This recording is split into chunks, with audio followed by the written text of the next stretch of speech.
magacaygu waa Asiim. muddo badan ayaan ka shaqaynayay hawl khatar badan.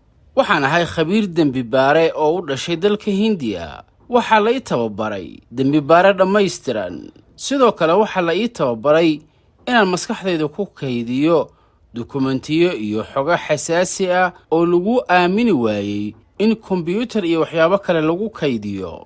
waxaan aqoon u leeyahay soo saarista nooc kasta oo dembiyada ah, sida haddii faldembiyeed lagu galo arrimo caafimaad, tiknoolajiyadda, cyber security, iyo soo saarista dembiyada aan wax tixraaca laga hayn, iyo dembiyada ay ku lug leeyihiin sirdoonno dibadda ka yimid oo heer caalami ah. xirfadahaas tirada badan ee aan soo sheegay way adag tahay in hal qof uu barto uu ku shaqeeyo, laakiinse waxay caawiyey inaan aqoon ahaan dhisnaa markii hore. waxaana xilligaas Hindiya ka jirtay baahi dhinaca dembi baarista ah oo laga maarmi waayey in la helo qof xirfadahaas oo dhan isku barta. in ka badan 17 sano ayaan ka shaqaynayay waaxda dembi baarista dalka Hindiya oo aan jago sare ka gaaray. intii aan hawsha dembi baarista ku jiray, waxaan ku guulaystay inaan soo saaro in ka badan 5,000 oo kiisas dembi ah, kuwaasoo isugu jiray dilal, dhac, kufsi iyo sumayn, dhacid hanti dadweyne iyo mid gaar loo leeyahay. waxaan taageero badan iyo abaalmarino ku helay markii aan ku guulaystay inaan soo saaro dilaa halis ahaa oo sannado badan la soo saari waayey. dilaagan ayaa ka shaqayn jiray meel aan cidna ka filanayn oo ahayd madaxtooyada Hindiya, gaar ahaanna xafiiska ra'iisul wasaaraha Hindiya. waxaanse aad ugu soo shaac baxay oo dadweynaha Hindiya oo dhan igu barteen markii aan fashilay oo aan bannaanka keenay qof qoyskayga ka mid ah oo dilaa qarsoon ahaa oo dilay in ka badan 13 qof, kaasoo ka ganacsan jiray daawooyinka. arrintaas sumcad weyn ayaan ku helay. wargeysyada Hindiya ayaa aad wax uga qoray, waxaana arrintaas loogu magac daray dembi baarihii fatishay gurigiisa. waxaa intaas dheer inaan soo saaray dembiyo badan oo la xiriira shirqoollo ay shirkado iyo siyaasiyiin awood lahaa ay maleegeen. waxaana hawshaas laygu siiyey bilado badan. waan ku faraxsanaa shakhsiyan shaqada khatarteedu badnayd ee aan dalkayga u hayay.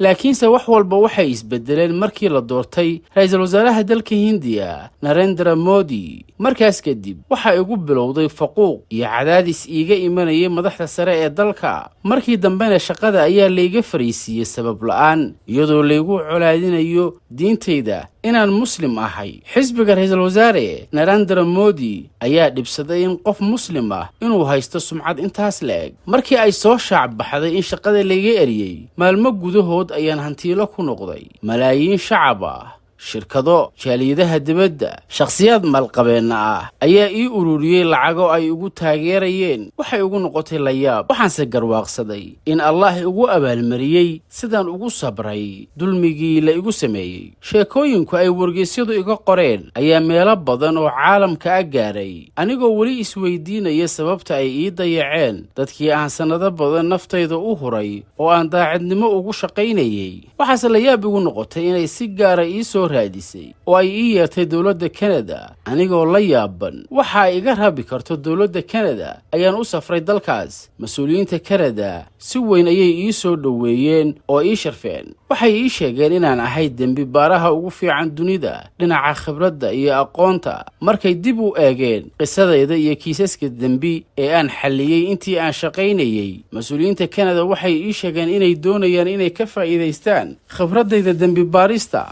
waxayna iga codsadeen inaan la shaqeeyo, iyagoo ii soo bandhigay lacag badan oo aan ku shaqeeyo. markaan arkay siday ii qiimeeyeen oo ay khibradayda aqooneed iigu sharfeen, waxaan ka ballan qaaday inaan si hagar la'aan ah ula shaqaynayo. lacagtayda mushaharkana aan ku taageerayo dadka saboolka ah ee dalkaygii Hindiya. dowladdaydii Hindiya way i dayacday, halka dalka Canada oo aanan u dhalan ay dadkiisu isoo raadiyeen oo i sharfeen, iyagoo rajeynaya inay ka faa'iidaystaan khibradayda. waana sababta aan la yaabay ee ugu kaliftay inaan Canada u shaqeeyo inta noloshayda ka harsan si bilaasha. qisada noloshayda iyo waxa igu dhacay waxay iftiiminaysaa waxa ay dowladaha dunidu ku kala horumareen. waddamada Hindiya oo kale ah waxay lumiyaan oo ay dayacaan dadkooda macnaha leh ee aqoonta iyo khibradda isku darsaday, halka waddamada Canada oo kale ahna ay waddankooda keenaan oo ay ka faa'iidaystaan qof kasta oo macno leh oo dunidan ku nool.